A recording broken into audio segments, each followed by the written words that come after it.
ओम नमो भगवते वासुदेवाय। ओम नमो भगवते वासुदेवाय। ओम नमो भगवते वासुदेवाय। श्री गजाननाला नमस्कार वंदन करून, माता पित्यांना वंदन करून आज आपण गीतेच्या 3ऱ्या अध्यायाचे अध्ययन करीत आहोत. गोपाल कृष्ण भगवान की जय. श्री गणेशाय नमः. अध्याय 3. यावर अर्जुनाने प्रश्न केला की, हे जनार्दना, जर कर्मापेक्षा ज्ञान श्रेष्ठ आहे असे आपणाला मान्य आहे, तर मग हे केशवा, मला भयंकर कर्म करण्यास का योजित आहात? आणि आपण अशा द्विर्थी बोलण्याने माझ्या बुद्धीला मोहित तशी करीत आहात. म्हणून निश्चित अशी एक गोष्ट सांगा की ज्यामुळे माझे कल्याण होऊ शकेल. अशा प्रकारे अर्जुनाने विचारल्यानंतर भगवान श्रीकृष्ण म्हणाले, हे निष्पाप अर्जुना, या लोकी मी 2 प्रकारची निष्ठा या अगोदर सांगितली आहे. ज्ञान योगाने ज्ञानी लोकांची आणि निष्काम कर्मयोगाने योगी लोकांची निष्ठा मी सांगितलेली आहे. परंतु कोणताही मार्ग अनुसरला तरी कर्माच्या स्वरूपाचा त्याग करण्याची आवश्यकता नाही. कारण मनुष्याने कर्मे केली नाही तर तो निष्कामतेला प्राप्त होणार नाही, आणि केवळ कर्म त्याग केल्याने भगवत साक्षात्कार रूपी सिद्धीलाही प्राप्त करू शकत नाही. कर्माच्या स्वरूपाचा त्याग होऊनच शकत नाही, कारण कोणताही पुरुष कोणत्या काळी क्षणभर सुद्धा कर्म केल्याशिवाय राहत नाही. प्रकृतीपासून उत्पन्न झालेल्या गुणांमुळे पराधीन होऊन सर्व पुरुष कर्मे करीत राहतात. म्हणून जो मूढ बुद्धी पुरुष आपल्या कर्मेंद्रियांना हट्टाने आवरून धरतो, परंतु मनामध्ये मात्र इंद्रियांच्या भोगाचे चिंतन करीत असतो, त्याला मिथ्या आचरण करणारा अर्थातच दांभिक म्हटले जाते. आणि हे अर्जुना, जो पुरुष आपल्या कर्मेंद्रियांना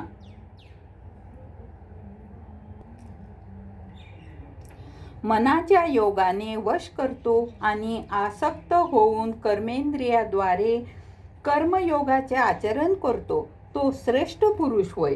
म्हणून तू शास्त्रविधीने नेमून दिल्याप्रमाणे स्वधर्मरूपी कर्म कर.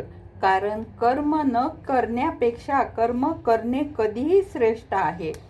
आणि कर्म न केल्यामुळे तुझ्या शरीर व्यापारही सिद्ध होणार नाही. हे अर्जुना, बंधनाच्या भीतीमुळेही कर्माचा त्याग करणे योग्य नाही. कारण यज्ञासाठी अर्थात भगवत प्रीत्यर्थ केलेल्या कर्माशिवाय दुसरी कर्मे करणारा मनुष्य सुद्धा कर्माद्वारे बांधल्या जातो. म्हणून हे अर्जुना, तू अनासक्त होऊन त्या परमेश्वरासाठीच कर्माच्या चांगल्या प्रकारे आचरण कर. कर्म न केल्यामुळे तू पापालाच प्राप्त होशील. कारण प्रजापती ब्रह्माने कल्पाच्या आरंभी यज्ञासहित प्रजा उत्पन्न करून म्हटले की, या यज्ञाच्या योगाने तुमची वृद्धी होवो, आणि हा यज्ञ तुम्ही इच्छिलेल्या मनोकामना पूर्ण करणारा होवो. आणि तुम्ही लोक या यज्ञाद्वारे देवांची उत्पत्ती करा, आणि देवता लोक तुमची उत्पत्ती करोत. अशा रीतीने तुम्ही परस्परांबद्दलचे कर्तव्य समजून प्रगती करीत राहून परम कल्याणाला प्राप्त व्हाल. आणि यज्ञाने तृप्त झालेले देवता लोक तुम्हाला न मागताही तुमचे प्रिय भोग अर्पण करतील. त्यांनी दिलेल्या भोगांना जो पुरुष त्यांना न देताच उपभोगतो तो खरोखर चोर आहे. कारण यज्ञातील राहिलेले अन्न खाणारा श्रेष्ठ पुरुषच सर्व पापापासून मुक्त होतो.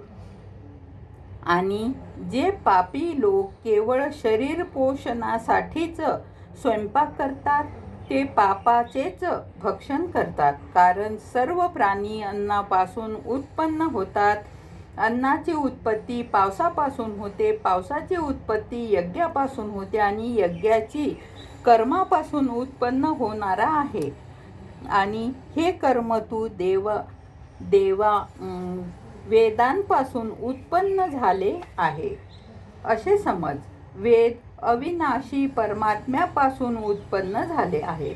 म्हणून सर्वव्यापी परम अक्षर परमात्मा नेहमी यज्ञामध्ये प्रतिष्ठित असतो.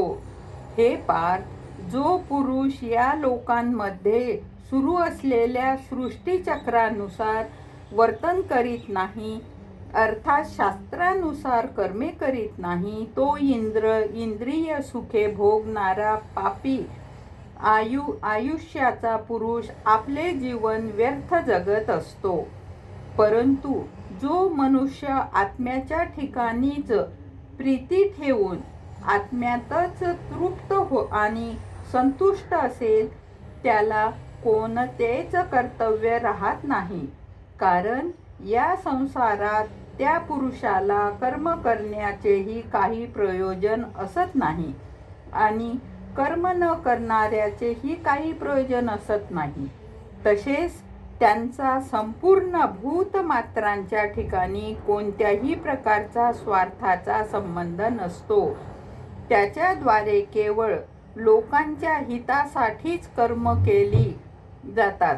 म्हणून तू अनासक्त होऊन नेहमी कर्तव्य कर्माचे चांगल्या प्रकारे आचरण कर. कारण अनासक्त पुरुष कर्मे करीत असतानाच परमात्म्याला प्राप्ती करून घेत असतो. अशा प्रकारे जनकासारखे ज्ञानी पुरुष आसक्तीरहित कर्माच्या योगानेच परमसिद्धीला प्राप्त झाले आहे. म्हणून लोकसंग्रहाकडे दृष्टी ठेवून तू सुद्धा कर्मे करण्याचा योग्य आहेस. कारण श्रेष्ठ पुरुष जे जे आचरण करतात त्याचप्रमाणे दुसरे पुरुष आचरण करतात. श्रेष्ठ पुरुष ज्याला प्रमाण मानतात लोक देखील त्याला अनुसरून वर्तन करतात. म्हणून हे अर्जुना, मला तिन्ही लोकात काहीही कर्तव्य नाही, तरी सुद्धा मी कर्मातच वर्तन करत असतो. कारण मी सावधान होऊन कदाचित कर्मात वर्तणारा नाही. तर हे अर्जुना, सर्व प्रकारे लोक माझ्या वर्तनाचेच अनुकरण करतील. आपण तिसरा अध्याय 2 दिवस घेऊ. ओम नमो भगवते वासुदेवाय. ओम नमो भगवते वासुदेवाय. हरे नमः, हरे नमः, हरे नमः. हा अध्याय तुम्ही नक्की ऐका. जीवनातील सगळे संकटे दूर होऊन लक्ष्मीची प्राप्ती होईल.